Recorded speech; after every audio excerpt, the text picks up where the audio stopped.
अस्सलाम वालेकुम مینوالو دی وخت کې زه خپل کلی شیخانو کې جامع مسجد چې دی مرزا ګل بابا جامع مسجد دې ته بالکل مخامخ لاندې ولاړ یم چې دا لاره جوړه شوې ده دې خوا د خوړ طرف ته او د ګورګورې ته چې کومه لاره لاړه ده دویم نمبر دا د هغې لارې مناظر دي تاسو ګورئ او په دې لاره باندې اکثر زمونږ چې کوم د دې ګورګورې طرف نه یا د اختر ډېرې طرف نه یا بل د هلکو طرف نه چې کوم سټوډنټس دي هغه هم راځي سکول ته ځي او دلته کې ما سره سټوډنټس هم موجود دي چې دا لاره بالکل په دې باران کې د دې دا حل وي نو زه دا اپیل کوم چې مهرباني وکړئ د دې لارې څه زر تر زره غم کول پکار دي دا حل دی د دې دا جامع مسجد مخامخ تاسو ته ښکاري او د بل اړخ څخه چې بیا زه وګورم نو دا اوبه راځي د چیني طرف نه هغه طرف نه راځي او دې خوا د ټولو پټو باندې هم راځي خو دا لاره پراپر لاره ورته نشته نو دا خورې ورې اوبه راځي دا ډېر سټوډنټ خو لاره بدل که په بلې لارې لاړو او دا دوه درې کسان ولاړ دي دی نه تپوس کوو چې تاسو کلاس څه ټیم وي اوس بس څه کوئ کلاس خو ناوخته شو در باندې مونږ 8 بجې کلاس وي او یو کمپیوټر کلاس لا لاړو اوس انګلیش کلاس ته ځان رسو په څه طریقه د اوبو لګي کمی شي دې مرګري کې کپړې هم ګنده شو لاړو یونیفارم یې چینج کو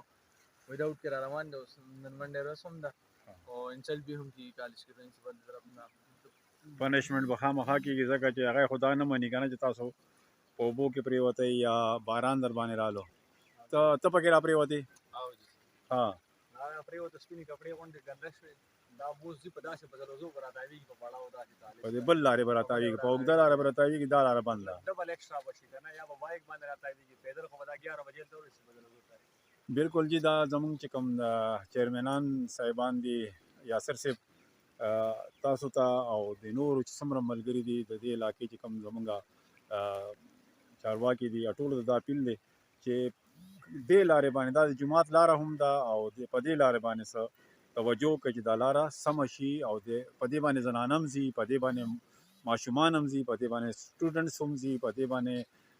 مال څاروي ځناور هم ځي نو دا لاره ډېره زیاته پیسې کلي ټچ لاره ده که نه لکه دا 3 کلي ټچ کوي هلکي بانډه اختر ډېرې پناکوټ او ګورګوره لکه تاسو خپله ګورګوی نه رالئ تاسو دا لاره بنده ده واپس به بیک ځئ تاسو بیا به داسې راته بالکل بالکل زه په دې لاره باندې اتفاقا رالم او دا لاره بالکل بنده دا موږ دپاره ډېره شارټ لاره وه اوس بنده اوس به بله لاره ګورو لکه چلو دی کې خو موږ به کې بیا هم تېر شو زنانه چې راشي به څه کې جی دا وګورئ تاسو دا حل دی جي او امید لرم چې تاسو به په دې باندې څه ناڅه غور وکړئ ځکه چې دا د دې لارې زر تر زره څه حل پکار دی